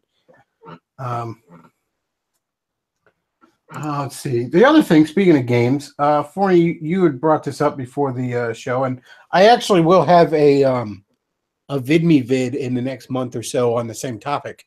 But there's a new Tomb Raider movie coming out, and you and I both agree that it looks horrible. Now, a little bit of backstory. When Tomb Raider first came out, I thought it was great. Now, at the time, I really wasn't getting a lot of video games. Genesis was the last one I got as a kid. That sort of fifth generation of games I kind of missed out on. I didn't have a PlayStation or a N64, but my dad would still buy me games occasionally on the computer. I don't know why, if he thought that was somehow educational or something. My parents were the same way. I don't know why. I didn't question it. And that year I actually got Oddworld and Tomb Raider on the PC. And I remember I had to end up getting a graphics card to play Tomb Raider, but I love Tomb Raider. For a while, it was one of my favorite things. I played the games. I played a little bit of the sequels at friends' houses. I read the comic book that Top Cow published, which was pretty good. I think I got one of the action figures that I still have to this day of Lara Croft. I was there opening day for the Angelina Jolie movie, which I still think is a pretty decent flick. Both of them, actually. They're not the greatest things in the world, but they're solid popcorn flicks. They're anything I could have wanted from a Tomb Raider movie. And then I kind of fell out of it for a while, and I sort of kept an eye on the franchise, but it petered out. And then came the reboot a few years ago, and I thought the reboot looked like shit. I thought it looked like pure shit. It was grim and gritty and giant fucking air quotes realistic. And that's not what I wanted out of Tomb Raider. I liked the fact that Tomb Raider was fun and sexy. It was Indiana Jones taken to the modern day and with big old titties. And that's pretty cool. In fact, the character of Lara Croft in the games and in the comic, the Top Cow comic, is something we don't see anymore. And that was that this was a character that was able to be fun and flirty. She wasn't just constantly looking for a boyfriend, but at the same time, she wasn't a man-hating dyke. And that's not something we see anymore. To give you see the cutscenes in the original Tomb Raider, she's constantly just being flirty and fun with guys, It was a cool game. Yeah, the controls were a little wonky, but those were the early days of 3D gaming. You know, when we made the switch to 3D, it's almost like we went back to Atari days as far as controls and trying to understand what a video game basically is. But all in all, it was a great game. It was a great franchise. It was a lot of fun. I look at this new rebooted Tomb Raider, and I look at this movie, and it just looks like generic, grim and gritty shit to me. Well, a quick correction. There were actually 2 reboots of Tomb Raider. There was one in 2006 with Tomb Raider Legend. Then they rebooted it again in 2013 because... Oh, yeah, I didn't really consider that a reboot. I just thought of it as like a remastering of the first game. Well, yeah, I mean, I liked the original Tomb Raider. I mean, that was the only one I played, and I played it on the PlayStation. You know, at the time, I wasn't the biggest fan of it because the controls were absolute shit. I do think that the grid-based movement system in the original game was to wallpaper over the fact that they couldn't design Lara to handle with any more precision than a fucking tank. But the concept of it, which you're set loose in these gigantic underground, you know, massive ancient ruins to find your way to the end on your own, exploring and finding, you know, keys and whatnot and switches and secret passages based entirely on your own intuition and your reading of the environmental clues. There's none of this hand-holding you see in modern games. There's no arrow pointing you to where you need to go. There's no contextual light-up actions. There's no lighting up of plot critical items. If you don't see it, you're shit out of luck. You have to actually think and apply your brain to going through stuff. I mean, even the combat isn't that important. You know, if you pull out your guns in the original Tomb Raider, Lara, if there's an enemy on screen, Lara just automatically points at them, you know, and you just hold down the button until they're dead. The real key to enjoying Tomb Raider is enjoying the puzzles and whatnot. And that was revolutionary, and you don't see anything like it these days. And progressively, games have become more and more like press X to win. I wrote a post on the Rouge Free forum about this. Big change I noticed in gaming in this regard about 10 years ago with the first BioShock game. Now, the original System Shock games were, you know, not the same thing as Tomb Raider, but it was the same concept. You're set loose in a hostile world. You got to explore, get items, and avoid or kill enemies that are trying to kill you. And System Shock 2 is one of my favorite games of all time. I also like System Shock, though I have yet to beat it because the control scheme in the old days was absolutely broken. BioShock is you know, the spiritual successor. I fire up the game after installing it for the first time. They've got fucking an option, an arrow pointing you to your next objective. And they also have an option to highlight items in the environment that are plot critical. And I'm thinking to myself, why the fuck would you need either of these? The whole point of the game was to find out that shit yourself. And it just got, and what I thought was just like a one-off, it just gets, these features are now mandatory in games. To the point where you now have like the takedown animations, like in Deus Ex Human Revolution. Instead of stealthily killing enemies, you just walk up to them and press a button. Gamers these days just want to be handheld. And also, they don't appreciate fucking aesthetics, which is why Lara went from being a flirty chick with comically oversized tits to, you know, whatever you can call this, grim, gritty SJW Lara Croft. Yeah, she basically became, what's the guy in Uncharted? You know, she became, whatever. Yeah. Yeah, it became Girl Uncharted. And, you know, that's not what I want in a Tomb Raider game. There was a certain, in the overall aesthetics and kind of, you know, story and all that, there was a certain element of this kind of pulp storytelling, you know? Again, it was modern day Indiana Jones with titties. And the other thing too I liked about it was when you contrast Tomb Raider to, like, you know, the newer games or even just newer games in general, the plot was unobtrusive. Okay, you've got cutscenes before and after, you know, many levels and all that, but during the game, you know, you're pretty much left alone to do what you need to do. Whereas I watched a Let's Play of Tomb Raider Anniversary. That's the 10-year remake of the original Tomb Raider. They ruined it by putting cutscenes everywhere, every fucking where. Like, even scenes like, you know, in the third level of the original Tomb Raider, you have to fight a fucking T-Rex with a pair of pistols. Or if you're lucky enough to find it beforehand, the shotgun. That's thrilling because you're just exploring this area, and then all of a sudden the music swells up, and there's a fucking T-Rex in your face. In the remake, they turn it into a fucking button press, Simon Says button mashing escapade. That's not fun. That's stupid. And again, whereas Tomb Raider rewarded you for thinking, and I remember the T-Rex thing, there's a cave right off to the side that you can go in and be safe and fire at it whenever he goes by. Whereas if you actually try to fight him, you're going to be running from him, shooting at him, and you're going to run to the other corner of the area where you're then going to end up getting jumped by a bunch of raptors at the same time. So, if you just go in blindly, guns blazing, you're probably going to get your ass handed to you. If you take your time and look around the environment and try to use it to your advantage, it's the easiest thing in the world. Yeah, and actually, later puzzles in the game were built on that principle. If the player was, learning the game mechanics, the St. Francis's Folly level, which is, I think, one of the best levels in video game history ever, or at least 3D games. You've got a bunch of rooms that you have to pass in order to get keys in order to progress to the next level. Well, one of them is called the Thor room, talking about Odinism. And in order to enter it, you got to get past that gigantic lightning ball that will strike you with electricity if you go down on a platform. Now, what's the secret to getting past this room? Well, at this point, you're supposed to have noticed that if you hold down the jump button, Lara moves faster when she's jumping than when she's running.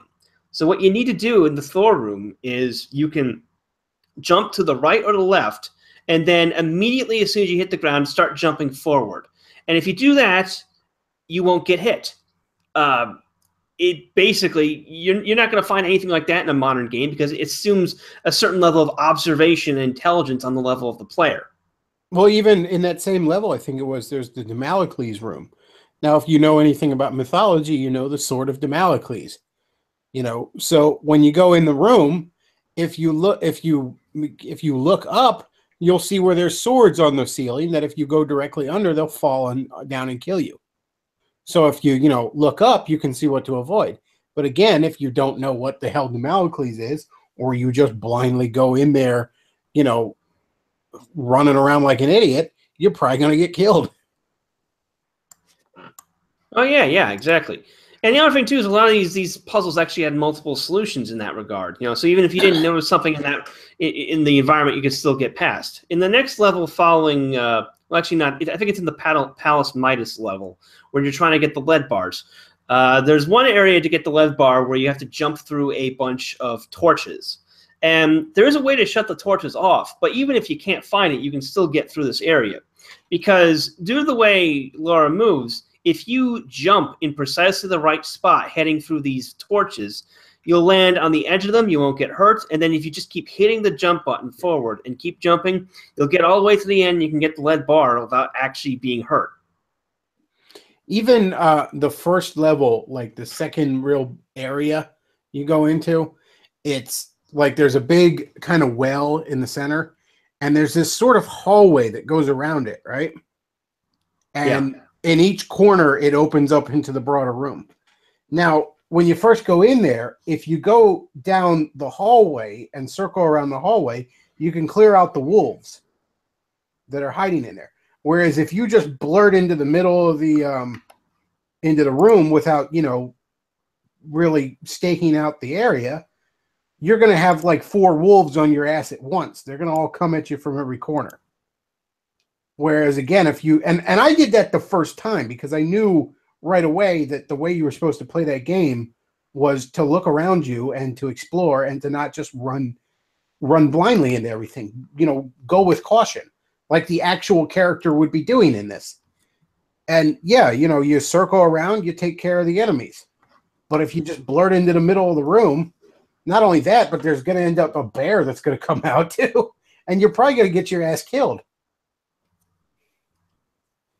Yeah, all of this is completely lost now, and I guess taking the sex appeal out of it, I even when I played it as a kid, I wasn't like something like, ooh yeah, huge boobies, yeah, awesome, and especially considering in the fucking game they're like gigantic triangles. Wow, how sexy! You can't even have that anymore. Actually, I got a funny anecdote with regards to the first Tomb Raider movie with Angelina Jolie. Now, me and a couple of friends of mine snuck into that movie when we were like 13. after paying for another movie, which I can't even remember what it was. That's how forgettable it was. And we were watching the movie, and now at the beginning of the movie, there's a shower scene of Angelina Jolie, and midway through the movie, there's another shower scene, and we initially assume it's going to be Angelina Jolie again, and everyone's all like, yeah, as the camera's slowly panning down, and it's a dude. It's a dude taking a shower. And some guy in the audience yelled out, "Ew, that's gross!" And the entire theater, I swear to God, just sighed in disgust because they were all getting ready to for another shot of Angelina Jolie's tits, and it was just some hairy guy. Well, that was the point. I mean, it wasn't. Yeah, it was sexy, but it was also meant to be just kind of cheeky and fun. Like, oh, you thought you were going to get Angelina? It was that Family Guy bit where you like that side boob, where you shouldn't because it's my side boob. I mean, that's basically what the movie was doing to you. And again, it was having fun with it. That even more so than being sexy, it was about being fun. Yeah, and the modern Tomb Raider, I don't see that from, and I have no interest in seeing this movie. I mean, I love Tomb Raider. It was one of my favorite things for a while.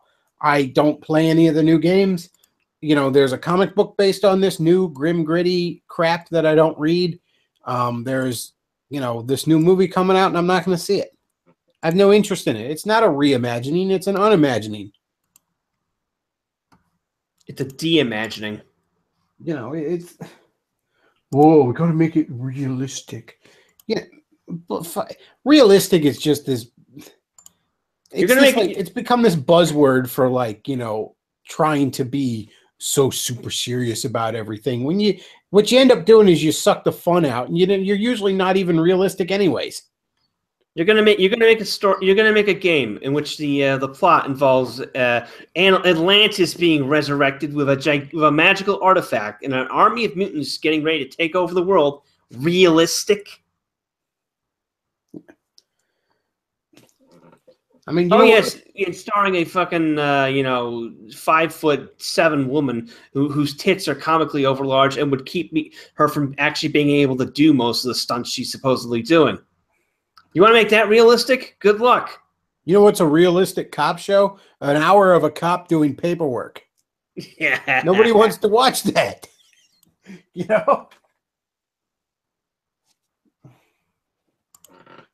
Again, it's just sucking the fun out of everything.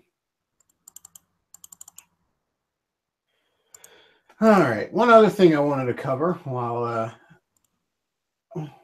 this week is Puerto Rico has been basically destroyed, more so than it has been.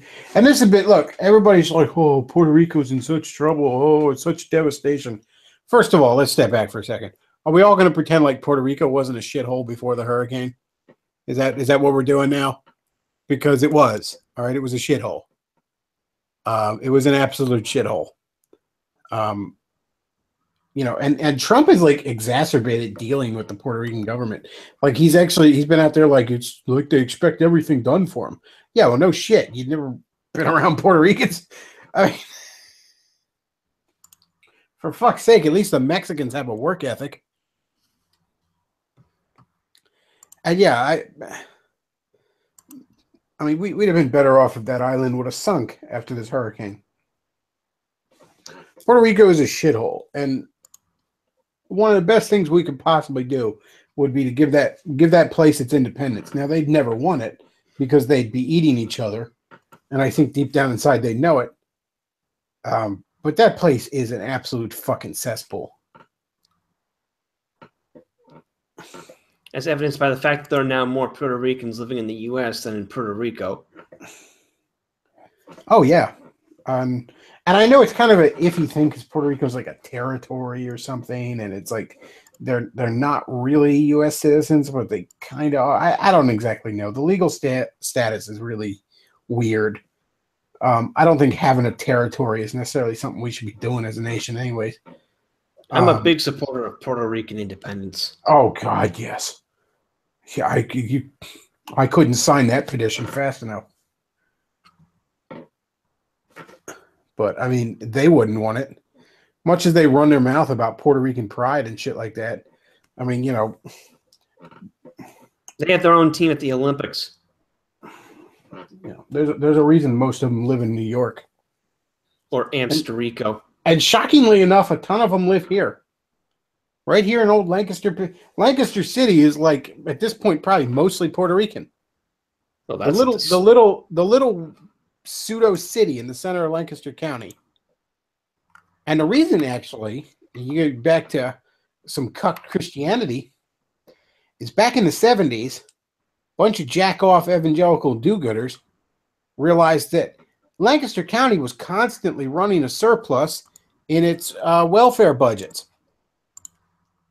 Well, I know what we'll do. We'll bring a bunch of Puerto Ricans down from fucking New York. Well, that sure got rid of that surplus, I'll tell you that.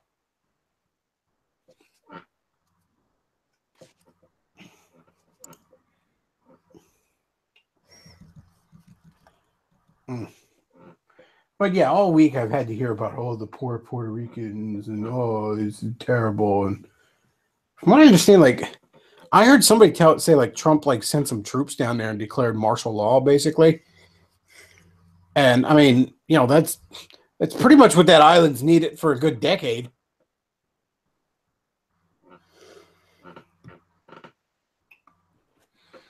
Well, the worst part is that I don't know if it's still in there, but actually Puerto Rican statehood was actually one of the planks of the GOP because Paul Ryan has a ton of investments there and he doesn't want them to go under. Ugh. God, no. How can the GOP be pushing for that? Puerto Rico would be the bluest of blue fucking states. You'd have an easier time turning California red. Be bluer than Hawaii. That was the last time we admitted a state that was primarily non-white. Yeah, that'd be a disaster. Well, that's the proof they care. You know, but Paul Ryan is basically, if he had his way, the GOP would basically be the Washington Nationals, the left's Harlem Globetrotters for all eternity. He doesn't care as long as he makes his buku bucks. Yeah, fuck Paul Ryan. Guy needs a helicopter ride. You know, traitors are worse than actual enemies. If any of you are living in his congressional district, could you finally please vote that fucker out? Like, or organize some charity drives, get behind Paul Nehlen, you know, or vote for the Democrat in the general election. I don't care. A centrist Democrat would be an upgrade over Paul Ryan at this fucking point. Yeah, I'd rather the Republicans lose a Senate seat than have Paul Ryan continue to be a fucking force in national politics.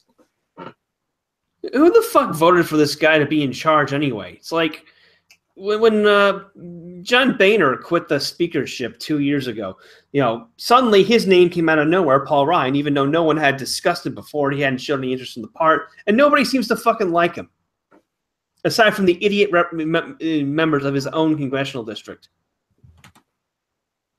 Well, I will say this. When I went to go see Trump's victory speech in Milwaukee December, that's in Paul Ryan's backyard, and that's his own constituents. When he came up on stage, they had the local politicians there, like Ron Johnson, Scott Walker. When Paul Ryan came up to give a speech at Trump's rally, the good third of the audience, or a good quarter, booed him. And when Trump came on and thanked Paul Ryan for his support, they started booing Paul Ryan again. And then when Trump asked them to stop booing, they kept booing. Well, I think it was even in my election night special trailer where I had this clip of this guy at like a fair. I think it was in Paul Ryan territory where, like, you know, every year we come out to support Ryan and the guys in the audience are booing like, not no more.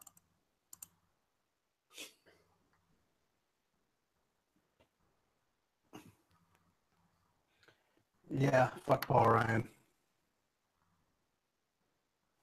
Let's see. The other thing I want to talk about, just real quick, and then we'll probably wrap it up. This was kind of a funny thing happened to me on the old Twitter machine. I suddenly found a new follower that caught my eye. The Twitter account of Red Rose Sock. Red Rose and then SOK. Short for Red Rose Socialist. Now, for those of you that obviously don't live in this area, Red Rose is generally shorthand for Lancaster County and Lancaster City. So this is an independent non-sectarian socialist organization based in Lancaster, Pennsylvania. And their Twitter account is currently following me, which I thought was rather funny. I actually took a screen cap of that, and I was like, I assume you're just following anyone whose bio says Lancaster County. I added them, but it was like, but just know, I think all socialists need to hang. And they responded like, oh, we're just following our enemy. Apparently I had liked some tweet about there being an alt-right booth at the Effort Fair or something. And they're like, we're keeping track of you or whatever. Let's see. Let's see if I can see the actual tweets they sent me. But yeah, I just thought this was rather funny. We followed you because you like to tweet about the alt-right being an effort, just keeping tabs on our enemies. And I'm amazed. I mean, actual socialists in this fucking county, I mean, yeah, the center of the county with all those Puerto Ricans is a little blue, but this is still an amazingly red county. So Red Rose Socialists, they have 72 followers and are currently following 240. They're really culturally relevant when they're following more people who follow them.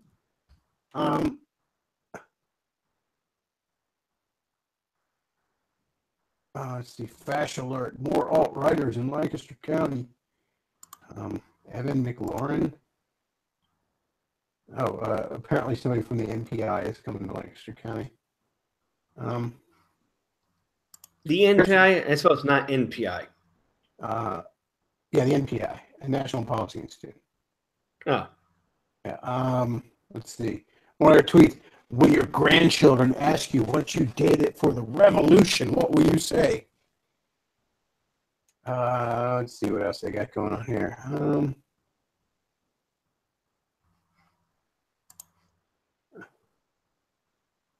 I pledge allegiance. Oh, they're making fun of the Pledge of Allegiance.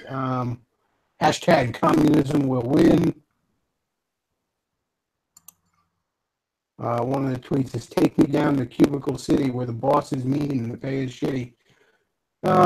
Socialists whining about having to work. That's a big shock. Reparations can only pay part of the debt owed to African Americans, but they should and must be paid. NFL owners are either supportive or silent, but when they know what would happen if, whatever, some of these are links that are Facebook.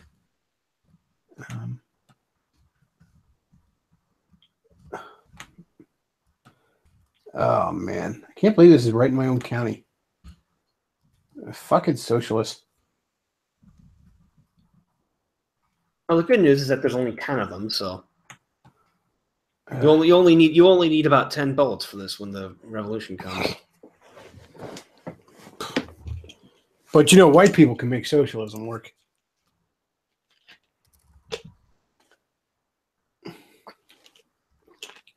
Oh, man. I'll have to make sure when I throw them all out of helicopters, I don't enjoy it. It's going to be tough. I'll have to pray about it first.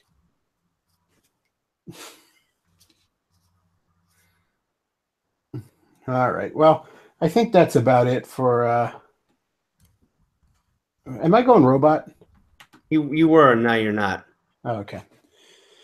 Well, I think that's about it for today. Pastor Tom, thanks for being on. I know you had to leave early, but still appreciate it. Forney, thanks as always for being on. And as I said at the beginning of this stream, for those of you that missed it, this is the last Saturday night live stream for the foreseeable future. There will still continue to be a big live stream for the week. A big 2-hour show. I'm not sure when that's going to be. Things are going to be kind of fluid in the next couple of weeks as I sort of cement another schedule in. But in the meantime, there will still be plenty of live streams, period. So, look, I know a lot of you tune in only for the big show of the week and not for the little live streams throughout the week. I mean, I can see the numbers. I mean, the Saturday show gets twice what the other ones do over the course of a week. So yeah, there will still continue to be the big 2-hour plus stream for the week. I don't know exactly when that's going to be. So keep tabs on this channel. Keep tabs on me on the Twitter, on the Gab, on the Facebook. It's the Bechtloff on all those places. Via snail mail, carrier pigeon. Yep. But no, seriously, keep tabs on me there, and a new night will be decided shortly. And, we'll just move from there. The show itself is not being canceled. It's just getting moved to another time slot. In the meantime, I'll stream as much as I can, as I have time and the inspiration to do so. And I mean, I stream usually 3 or 4 times a week at least. So, yeah. But for now, this is the last of the Saturday Night Live. The good SNL is now going off the air. Now you're going to be stuck with the shitty one that will seemingly never go off the air. Or you could leave the house and hang out with your friends and have a social life. That could work too. Nah, you don't want to do that. All that fresh air and sunshine, it's bad for you. But no, seriously, I want to thank everybody for listening, and that's all I got for tonight. Like I said, and check out the sponsors. Two good books there for you. Check out the tip jar if you enjoy the program. Tips of any size are greatly appreciated. That's all I got for tonight, folks. Bechtloff out.